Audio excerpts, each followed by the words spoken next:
ఈరోజు ఒక sad news చూడండి. ఇక్కడ నేను ఎంత మంచిగా ఆనియన్ చెట్టు, అదే ఉల్లి చెట్టు అది మంచిగా పెడితే మంకీ వచ్చేసి అక్కడ పైన పడేసిపోయింది గాయస్. ఇది చాలా ఘోరం కదా, ఇది కోపం వచ్చింది గాయస్. ఇక తినేసి అక్కడ అంతా అంతా మట్టి పడేసి అయితే వెళ్ళిపోయింది.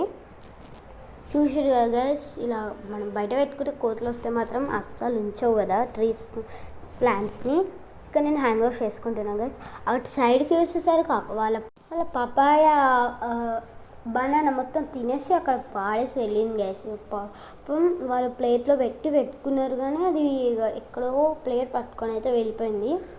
కానీ నేను ఈ బ్యాడ్ న్యూస్కి మీరు ఏమనుకుంటారో ఖచ్చితంగా కామెంట్ చేయండి. ఇంకా కింద ఉంది కావచ్చు అని కిందకి పోతే అస్సలే లేదు గైస్. మళ్ళీ ఇంకోటి, అసలు ఇది నేను గైస్ రియల్గా కోతేసింది.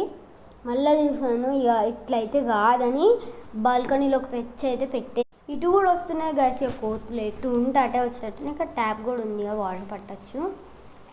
మా నన్నిగాడైతే వాటర్ మిలన్ సీడ్తో వాటర్ మిలన్ అది పెంచిండు. అక్కడ కోతుంది గైస్. ఇక్కడ మళ్ళీ ఇక్కడికైతే వచ్చింది, మళ్ళీ అదే తింటుంది గైస్. ఇక ఆ పపాయ పాడేసిన పపాయ మళ్ళీ తింటుంది. సో ఈ కోతుల వల్ల మీరు ఎలా భయపడుతున్నారని ఖచ్చితంగా కామెంట్స్. వీడియో తీయడానికి భయం అయింది గైస్. ఇది ఎట్లా అంటే అది భయపట్టిస్తుంది కోతి.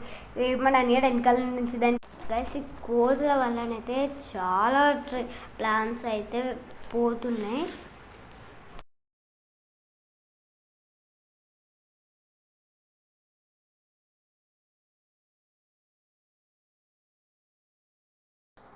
Bye guys.